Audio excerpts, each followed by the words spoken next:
The sun was just starting to peek over the horizon, painting the sky in shades of orange and pink. Downtown Atlanta buzzed with its usual energy, people rushing to work, cars honking, and the faint hum of life moving forward. For one woman, this morning felt like any other. She had a big day ahead of her at the courthouse where she worked as an assistant district attorney. Her name wasn't important right now, but what mattered was that she'd earned everything she had through hard work, determination, and years of late nights studying law books. This particular morning, she stepped out of her house dressed sharp, in a navy blue suit, her heels clicking against the pavement as she walked toward her car. It was a sleek silver Audi, a symbol of how far she'd come after years of climbing the ladder in a tough profession. Sliding into the driver's seat, she exhaled deeply, ready to tackle whatever the day threw at her. Little did she know, this ordinary commute would soon turn into something unforgettable. She pulled onto the main road, merging smoothly with traffic. The radio played softly in the background, filling the silence as she navigated through the city streets. Everything seemed normal, until it wasn't. In her rearview mirror, flashing red and blue lights appeared out of nowhere. Her heart skipped a beat. Pulling over, she glanced around, confused. Had she been speeding? No, she was sure she hadn't. What could this be about? As the police car came to a stop behind her, she rolled down her window, trying to keep her voice steady. "Good morning, officer," she said politely, squinting slightly against the bright sunlight reflecting off his patrol car. The officer approached slowly, his hand resting on the holster of his gun. He didn't smile or offer even a hint of friendliness. Instead, he leaned down, peering into her car with narrowed eyes. "Do you know why I pulled you over?" he asked, his tone clipped and cold. She shook her head, genuinely puzzled. "No, sir. I don't think I was speeding or breaking any laws." He crossed his arms, his expression unreadable. "Is this your car?" For a moment, she thought she must have misheard him. Of course it was her car. Why would he ask such a thing? But instead of getting defensive, she remained calm. Reaching into the glove compartment, she pulled out the registration papers and handed them over. "Yes, it's mine. Here's the proof." But instead of looking relieved or apologetic, the officer's demeanor shifted. His jaw tightened, and there was a flicker of something in his eyes. Suspicion? Disbelief? Whatever it was, it made her stomach churn. How these could be fake, he muttered under his breath, scanning the documents without really seeming to read them. Her mind raced. Fake? How dare he accuse her of lying? She wanted to argue, to demand respect, but she knew better than to escalate things. Instead, she forced herself to stay composed. "Officer, I assure you this is my car. I bought it myself. You can check the VIN number if you need to." But he wasn't listening, or maybe he didn't care. His questions grew more pointed, almost accusatory. "Where do you work?" he asked suddenly, as though her job might somehow prove or disprove her ownership of the vehicle. "I'm an assistant district attorney," she replied, hoping the mention of her profession would make him reconsider. Surely, someone in her position wouldn't steal a car, right? If anything, her answer only seemed to irritate him further. "That doesn't mean much," he shot back, his voice rising slightly. "I've seen plenty of people lie about who they are." Now her hands were trembling, not from fear, but from frustration. This wasn't just about being pulled over anymore. It was about being treated like a criminal simply because of the color of her skin. Every second that passed felt heavier than the last. Passers-by began to notice the scene unfolding, some slowing down to watch, others pulling out their phones to record. One man stopped his bike nearby, shaking his head as he filmed. "This happens all the time," he muttered loud enough for her to hear. "They always assume we're up to no good." She nodded subtly, grateful for the solidarity, but inside, she felt a mix of anger and helplessness. Why did this keep happening? Not just to her, but to so many others who looked like her. Wasn't she supposed to be protected by the same laws she fought to uphold every single day? Minutes stretched into what felt like hours as the officer continued questioning her, refusing to let her go despite her repeated explanations. Each word he spoke chipped away at her patience, leaving her wondering when, if ever, this ordeal would end. And while she tried to stay focused on resolving the situation peacefully, part of her couldn't help but wonder, would this have happened if she weren't black? By the time the officer finally relented and let her drive away, the weight of the encounter lingered long after the flashing lights faded in her rearview mirror. What should have been a routine morning commute had turned into a stark reminder of the challenges she faced, not just as a professional, but as a human being navigating a world that often judged her before giving her a chance to speak. And yet, even as she drove toward the courthouse, her mind was already racing with ideas. If this experience taught her anything, it was that silence wasn't an option. Something needed to change, and maybe, just maybe, she could be the one to help make it happen. The tension in the air was thick, almost suffocating. The woman sat in her car, gripping the steering wheel tightly as the officer's words hung over her like a dark cloud. His accusations felt relentless, each one heavier than the last. She had already shown him her registration papers, proof that the silver Audi she was driving belonged to her. But instead of accepting the evidence, he seemed to dig his heels in deeper, his tone growing sharper with every question. "Where did you get this car?" he asked again, his voice laced with doubt. It wasn't curiosity. It was accusation, plain and simple. She took a deep breath, trying to steady herself. "I told you I bought it myself," she said firmly, meeting his gaze through the open window. "It's registered under my name. You can verify it if you want."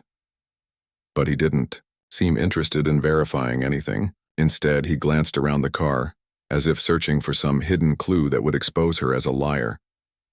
"Cars like this cost a lot of money," he remarked, his tone dripping with skepticism. "How does someone like you afford something like this?" Her stomach dropped. "Someone like me." Those 4 words hit her like a punch to the gut. She knew exactly what he meant. He wasn't just questioning her ownership of the car. He was questioning her very existence, her right to have nice things, her place in the world. It was a subtle jab, but one that carried centuries of weight behind it. For a moment, she considered letting her anger show. She wanted to snap back, to demand respect, to remind him that she worked hard for everything she had. But she stopped herself. Losing her temper wouldn't help. If anything, it might make things worse. So she swallowed her frustration and tried to stay calm. "I'm an assistant district attorney," she repeated, hoping the reminder of her profession would carry some weight. "I've been working for years to build my career. This car is mine and I earned it." But the officer didn't look convinced. In fact, his expression hardened even more. "That doesn't mean much," he said dismissively. "People lie about their jobs all the time." His words stung, not because they were true, but because they revealed so much about how he saw her. To him, she wasn't a professional or a taxpayer or even a human being deserving of basic dignity. She was just another faceless stereotype, a black woman who couldn't possibly own something as expensive as the car she was driving. By now, a small crowd had gathered on the sidewalk. Some people had stopped their cars to watch, while others stood nearby, filming the scene on their phones. A few muttered comments reached her ears, things like, "This happens all the time," and "Why are they treating her like this?" Their presence gave her a strange sense of comfort, knowing she wasn't alone. At the same time, it made her feel exposed, like she was living out a nightmare in front of a live audience. One older man stepped closer, shaking his head as he watched the exchange. "You shouldn't have to deal with this," he said softly, loud enough for her to hear but not for the officer. She nodded gratefully, appreciating the support even though she couldn't respond. Meanwhile, the officer continued his interrogation, asking questions that felt less like genuine inquiries and more like attempts to trap her. "Who paid for the car?" he demanded. "Did someone give it to you? Did you win it in a raffle?" Each question felt like a slap in the face. She clenched her jaw, forcing herself to answer calmly. "No, I paid for it myself," she replied, her voice steady despite the storm brewing inside her. "I saved up for it, worked overtime, sacrificed vacations and weekends to afford it. Does that satisfy your curiosity?" He didn't answer. Instead, he scribbled something on his notepad, refusing to meet her eyes. For a brief second, she wondered if he even cared about finding the truth, or if he was simply enjoying the power he held over her in that moment. As the minutes dragged on, she found herself reflecting on how surreal the situation was. Here she was, a legal professional whose job was to uphold justice, being treated like a criminal on the side of the road. She thought about all the cases she'd handled, all the people she'd defended, and all the times she'd stood in court, arguing for fairness and equality, and yet none of that mattered now. In this moment, she was nothing more than a target, an easy mark for someone who saw her skin color as a reason to distrust her. Finally, after what felt like an eternity, the officer handed back her documents. "You can go," he said curtly, stepping away from the car without so much as an apology. She hesitated for a moment, tempted to say something, anything to express how wrong this whole encounter had been. But she bit her tongue. Arguing wouldn't change his mind, and it certainly wouldn't undo the damage that had already been done. So she put the car in gear and drove off, her hands still trembling slightly on the wheel. As she merged back into traffic, she caught glimpses of the bystanders watching her leave. Some looked sympathetic, others angry on her behalf. One young woman gave her a thumbs up, mouthing the words, "You're strong," as she passed by. It was a small gesture, but it meant the world to her in that moment. Back on the road, she replayed the incident in her mind, dissecting every detail. Why had he stopped her? Was it really about the car, or was it something else entirely? She couldn't shake the feeling that if she'd been someone else, someone with lighter skin maybe, the entire interaction would have gone differently. Would he have believed her immediately? Would he have apologized for inconveniencing her? Or would he have let her go without a second thought? These questions swirled in her head as she approached her office building. Normally, she loved her job. She thrived on the challenge of fighting for justice, of standing up for those who couldn't stand up for themselves. But today, the weight of the morning's events pressed down on her, making it hard to focus on anything else. When she walked into the office, her colleagues noticed right away that something was off. "Are you okay?" one of them asked, concern etched on their face. She hesitated before answering, unsure of how much to share. Part of her wanted to brush it off, to pretend it hadn't affected her, but another part knew she couldn't keep it bottled up forever. So she took a deep breath and told them what had happened: the traffic stop, the accusations, the humiliating questions. As she spoke, she could see the anger and disbelief in their eyes. "That's outrageous," one coworker said, shaking their head. "You should report him." Another chimed in. "This isn't just about you. This is about everyone who looks like you. They need to know this kind of behavior won't be tolerated." Their words gave her a flicker of hope, but also a sense of responsibility. What had happened to her wasn't unique. It was part of a larger pattern, one that affected countless others every single day. And while she couldn't change the system overnight, she realized she had a platform, a voice that could amplify the stories of those who often went unheard. By the end of the day, she knew one thing for certain: she couldn't let this go. This wasn't just about her pride or her hurt feelings. It was about standing up for what was right, even when it was uncomfortable, even when it was scary. Because if she didn't, who would? By the time she got home that evening, the weight of the day still hadn't lifted. She sat on the edge of her couch, staring at her phone as notifications poured in. The videos taken by bystanders had already made their way online, spreading like wildfire across social media platforms. Hashtags like "Dard driving while black" and "Justice for her" were trending, drawing attention not just to her story but to countless others who had faced similar situations. At first, she felt a mix of emotions: anger, frustration, even embarrassment. Seeing clips of herself sitting in her car, trying to remain calm while being questioned aggressively, brought everything rushing back. But as she scrolled through the comments, something unexpected happened. Instead of feeling isolated or alone, she began to feel supported. Thousands of people were sharing their own stories, echoing her pain and frustration. Some posted about being pulled over for no reason. Others talked about being followed in stores or treated unfairly at work. Each message was a reminder that she wasn't the only one carrying this burden.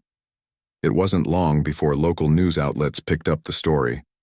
Reporters called her repeatedly, asking for interviews and statements. At first, she hesitated. Talking publicly about what happened meant opening old wounds, reliving the humiliation all over again. But then she realized, if she stayed silent, nothing would change. This wasn't just about her anymore. It was bigger than her. It was about shining a light on a problem that had been ignored for far too long. The next morning, she decided to speak out.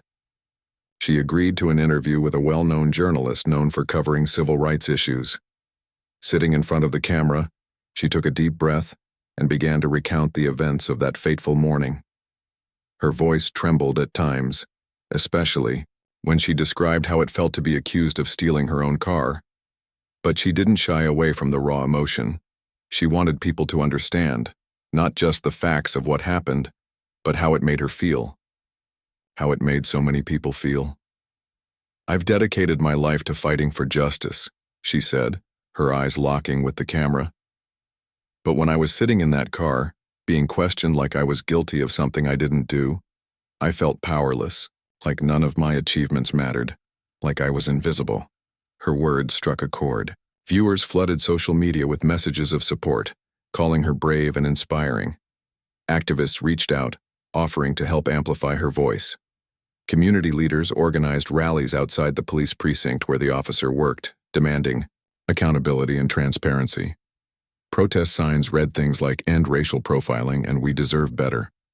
For the first time in a long time, she felt like maybe, just maybe, something good could come out of this painful experience. But not everyone was supportive.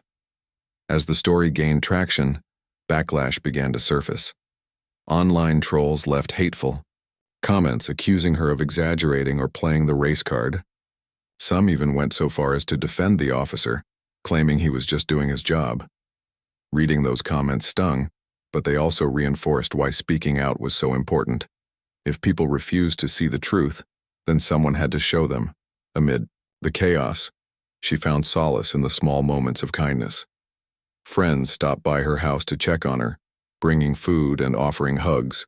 Strangers sent letters and emails, thanking her for sharing her story and vowing to stand with her.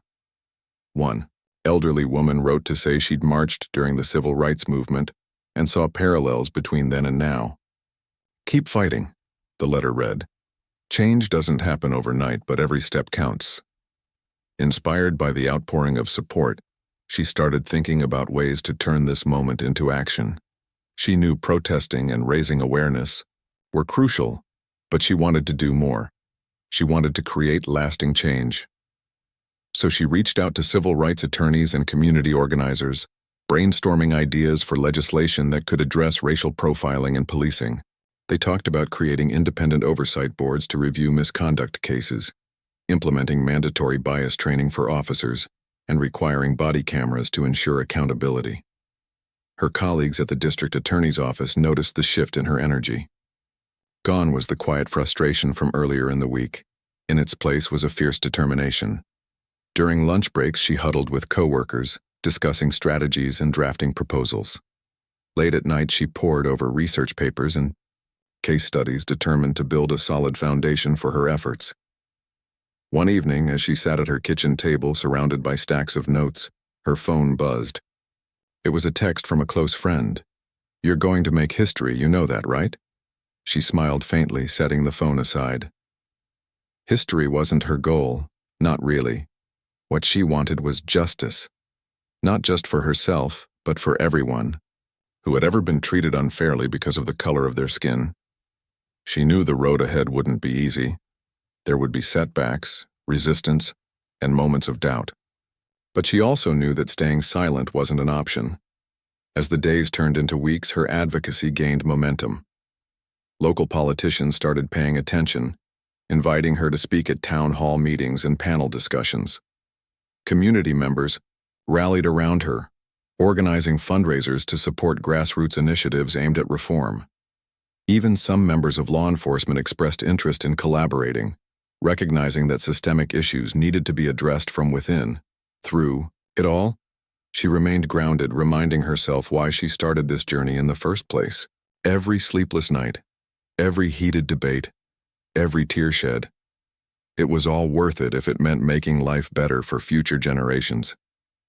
She thought about her nieces and nephews, imagining a world where they wouldn't have to face the same struggles. She did.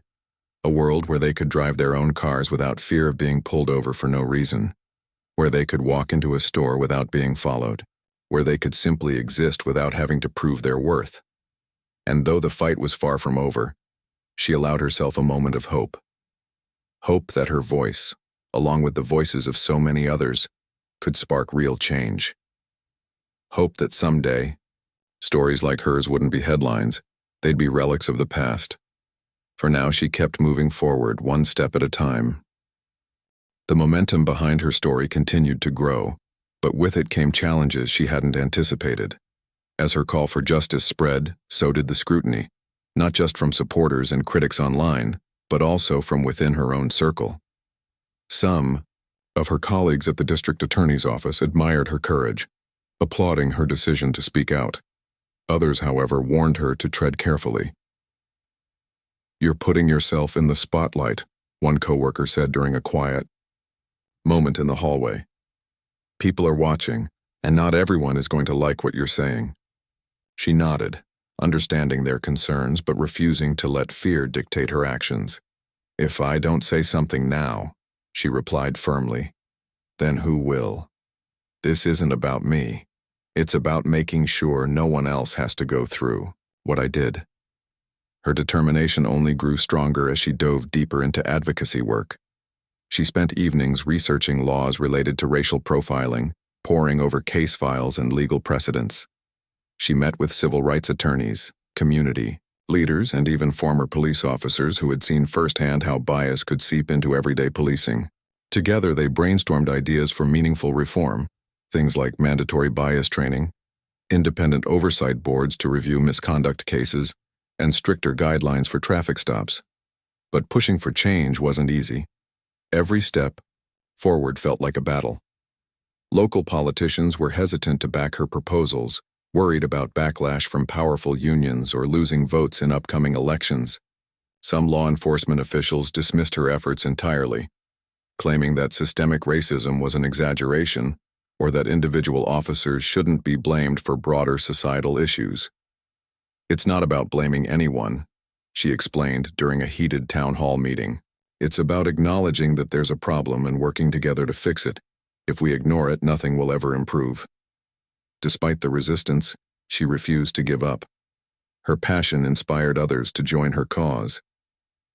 Community members organized marches, holding signs that read, "Enough is enough" and "Accountability now."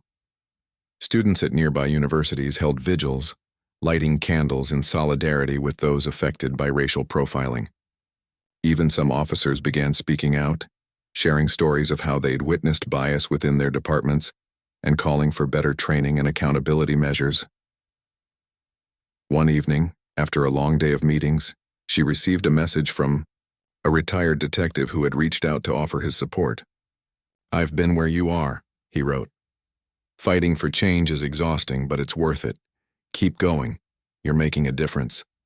His words brought tears to her eyes. For every critic who doubted her, there were people like him. People who believed in her mission and reminded her why she started this journey in the first place. As weeks turned into months, her efforts began gaining traction. A local news station featured a segment on her advocacy work, highlighting the proposed reforms and interviewing community members who supported her cause. Social media campaigns kept the conversation alive, ensuring that her story and the stories of countless others remained part of the public discourse. But progress was slow and setbacks were inevitable. One particularly frustrating day, she attended a city council meeting where lawmakers debated whether to allocate funds for bias training programs. The room was packed with activists, law enforcement representatives, and concerned citizens, all eager to voice their opinions. When it was her turn to speak, she stood confidently at the podium, laying out the facts and urging the council to take action. "We can't wait any longer," she said, her voice steady despite the nerves bubbling beneath the surface. "Every day we delay is another day someone gets treated unfairly. Another day someone feels unsafe in their own community. We owe it to our citizens to do better." Her plea seemed to resonate with some members of the council, but others remained unmoved. In the end, the proposal was tabled, leaving her feeling defeated. That night, she sat alone in her living room, staring at the ceiling and wondering if anything she was doing actually mattered. Her phone buzzed, pulling her out of her thoughts. It was a text from a friend. "Hey, thought you might need this reminder. You're doing incredible work. Don't let today steal your fire." She smiled faintly, grateful for the encouragement. Taking a deep breath, she reminded herself that change rarely happened overnight. The fight for justice was a marathon, not a sprint. And while setbacks were painful, they didn't mean failure. They just meant she had to keep pushing. The following week, she decided to shift her focus slightly. Instead of solely targeting lawmakers, she began working directly with community organizations to educate people about their rights. She hosted workshops at local libraries and community centers, teaching attendees how to document incidents of discrimination and file formal complaints. She partnered with schools to create programs aimed at fostering dialogue between students and law enforcement, hoping to break down barriers before they hardened into prejudice. These grassroots efforts gave her a renewed sense of purpose.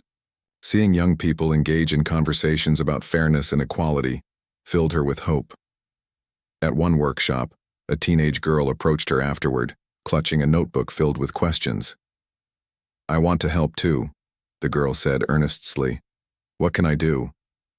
Her heart swelled with pride. "Start by speaking up," she told the girl. "Share your story, listen to others, and never stop believing that things can get better." In addition to her advocacy work, she continued using her platform to amplify other voices. She collaborated with journalists to highlight stories of individuals who had faced racial profiling, ensuring their experiences weren't forgotten. She wrote op-eds for newspapers, calling for systemic reform and urging readers to hold their leaders accountable. Each piece she published sparked new conversations, bringing more attention to the issue and keeping the pressure on decision-makers. Through it all, she leaned heavily on her support system, her family, friends, and colleagues who cheered her on when the weight of the fight became overwhelming. Her mother often called just to check in, offering words of wisdom and reminding her of the strength she'd inherited. "You come from a long line of fighters," her mom would say. "Don't let anyone dim your light." Her resilience paid off. Slowly but surely, cracks began to form in the wall of resistance she'd been facing. A few city council members agreed to revisit the idea of funding bias training programs. A local police department announced plans to pilot body camera initiatives, citing public demand for greater transparency. And perhaps most importantly, more and more people started talking openly about racial profiling, breaking the silence that had allowed it to persist for so long. One evening, as she drove home from yet another meeting, she glanced at the rearview mirror and caught sight of the silver Audi she'd fought so hard to protect. For a moment, she allowed herself to reflect on how far she'd come since that fateful morning. What had started as a personal injustice had grown into a movement, a collective push for accountability and equality. She knew the road ahead would still be tough. There would be more battles to fight, more hearts and minds to change. But as she pulled into her driveway and turned off the engine, she felt a quiet sense of peace. Whatever challenges lay ahead, she was ready to face them, because she wasn't fighting alone anymore. She had a community standing beside her, united in the belief that a better future was possible, and that made all the difference.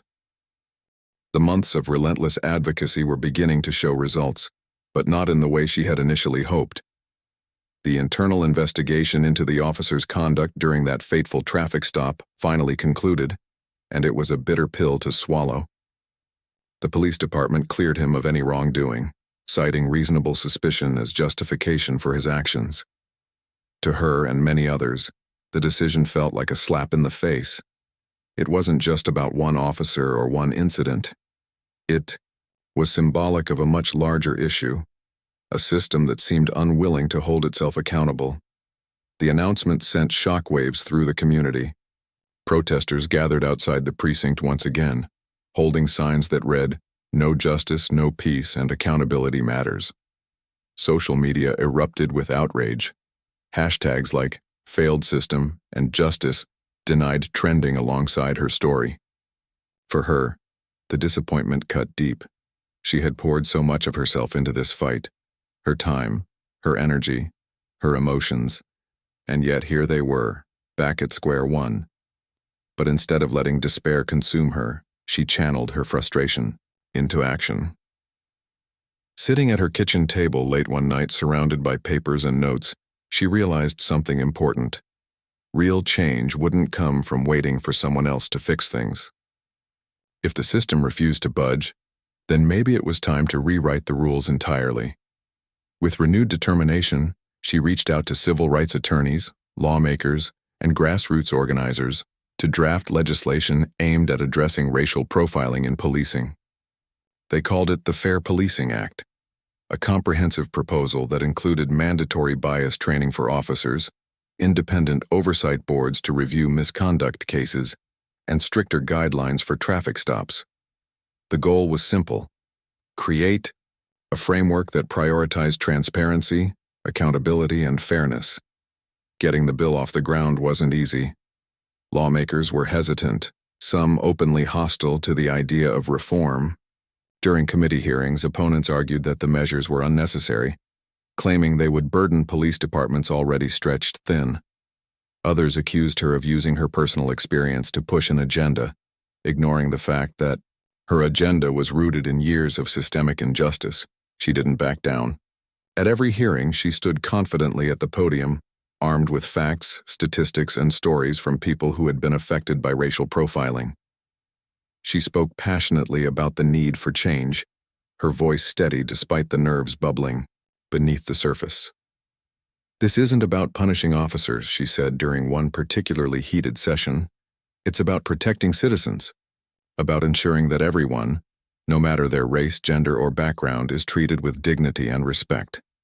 Her words resonated with some members of the legislature, but convincing enough of them to support the bill proved challenging.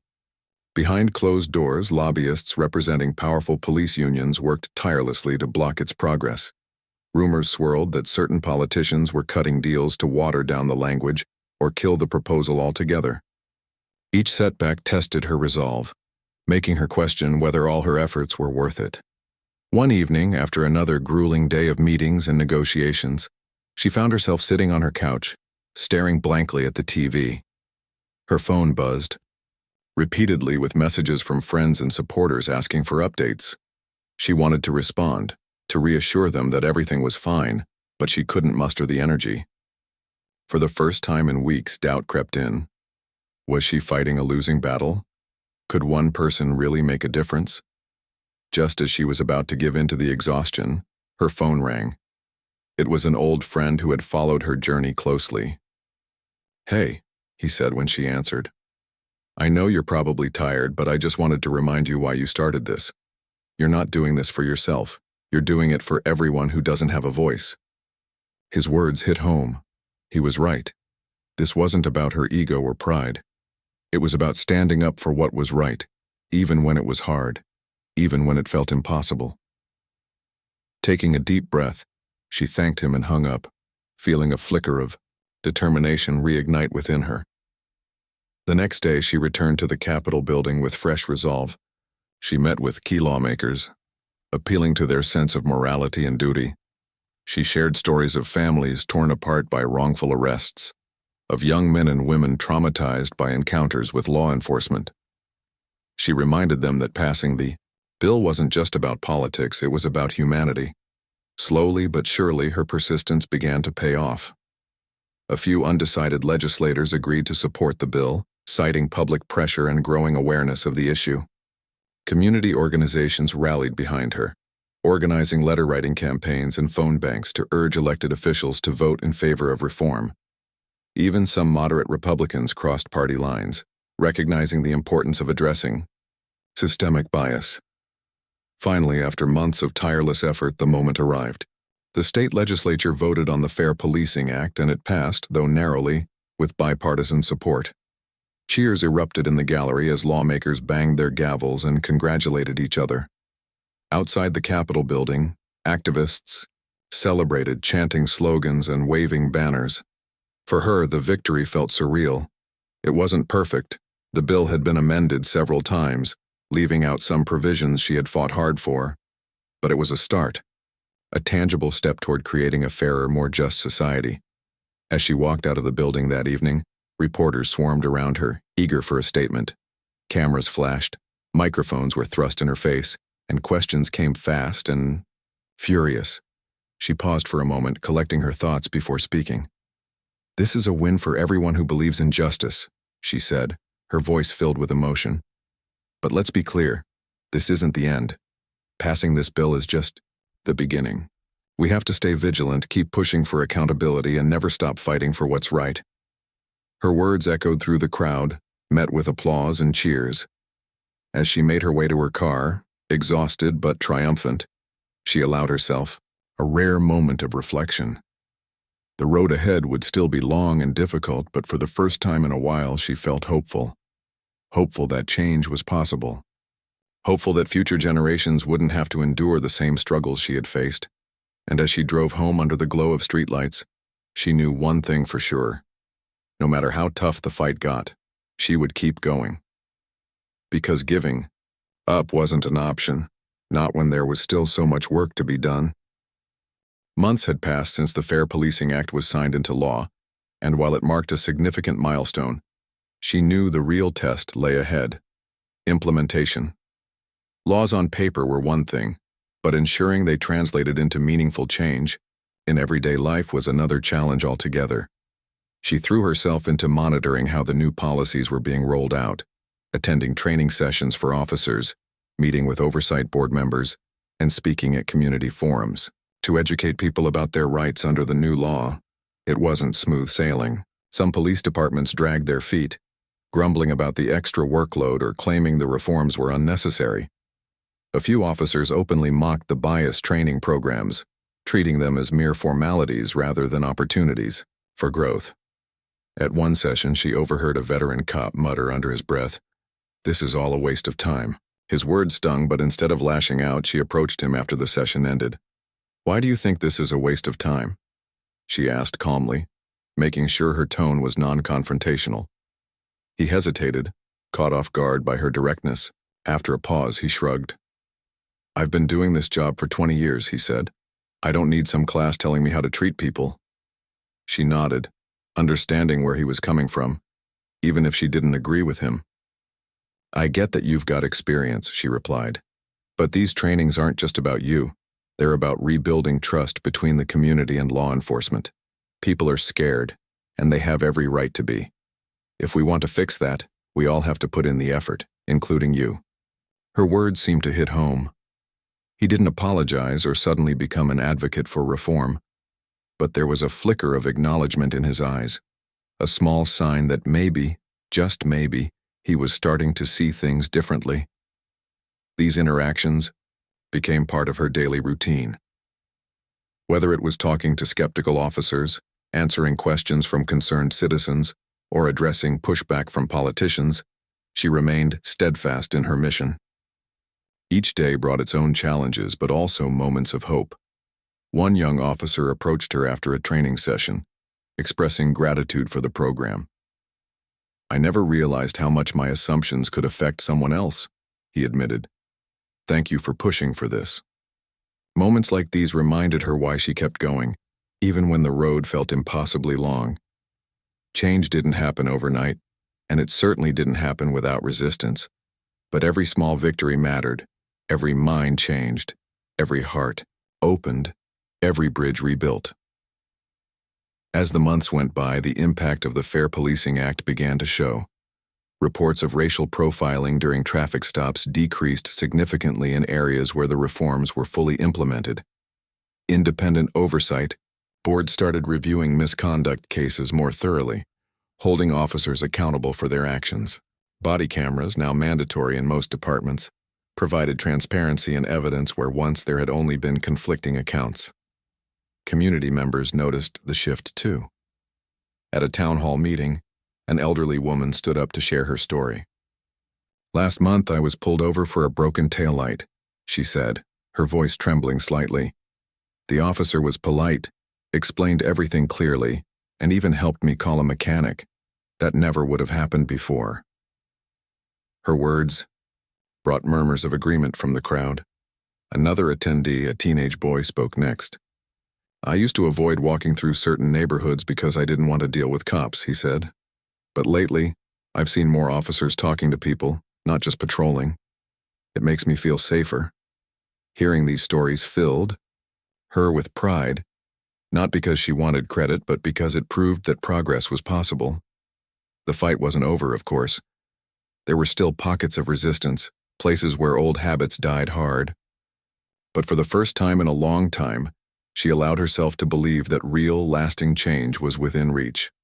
One evening, as she drove home from yet another community event, she glanced at the rearview mirror and caught sight of her reflection. The woman staring back at her looked tired but determined, the same mix of emotions she'd carried since the day of that fateful traffic stop. So much had changed since then. She had grown stronger, braver, more resilient. Yet deep down, she was still the same person who had sat in her car, clutching the steering wheel and wondering why the world refused to see her humanity. Pulling into her driveway, she turned off the engine and sat there for a moment, letting the quiet envelop her. Her phone buzzed with messages from friends and supporters congratulating her on the latest developments. She smiled faintly, grateful for their encouragement. But tonight, she needed space to reflect, to process everything she'd been through, and everything she still hoped to achieve. She stepped inside and poured herself a cup of tea, settling onto the couch with a blanket draped over her shoulders. Flipping through photos on her phone, she paused at one taken during a recent protest. In it, she stood alongside hundreds of others, holding a sign that read, "Justice starts with us." The image reminded her of something important. She wasn't alone in this fight. Countless others had joined her along the way, each contributing in their own way to the movement for justice and equality. Her thoughts drifted to the future. What would the next chapter look like? Would the momentum continue? Or would complacency set in? She knew the answers depended not just on her, but on everyone who cared about creating a better world. And while the work ahead would undoubtedly be difficult, she felt ready to face it, because she had learned something powerful over the past year. Courage wasn't the absence of fear. It was choosing to move forward despite it. The following morning, she woke up early, refreshed and focused. As she prepared for another busy day, she glanced at the silver Audi parked in her driveway. It was more than just a car. It was a symbol of resilience, of perseverance, of the journey she had embarked on. Climbing behind the wheel, she exhaled deeply and started the engine. The hum of the motor felt familiar, comforting. Driving through the city streets, she noticed subtle changes. Officers greeting passers-by with smiles, community members engaging in open conversations with law enforcement, posters promoting accountability plastered on bulletin boards. These small shifts gave her hope. They reminded her that while the system still had flaws, it was capable of evolving, capable of becoming something better. By the time she reached her office, she was already thinking about the next steps. There was still so much to do, more legislation to propose, more communities to engage, more hearts and minds to win over. But she wasn't daunted by the enormity of the task. Instead, she felt invigorated, driven by the knowledge that she was part of something bigger than herself. As she settled into her desk, sipping a cup of coffee and reviewing her notes for the day, she allowed herself a rare moment of peace. For now the weight of the world didn't feel quite so heavy. She had fought hard, and though the battle wasn't over, she had proven, to herself and to others, that change was possible. That standing up for what was right, no matter how daunting, could make a difference. And as she opened her laptop and began drafting plans for the next phase of her advocacy work, she smiled. This was her purpose, her calling, and she wouldn't stop until justice truly prevailed, for everyone.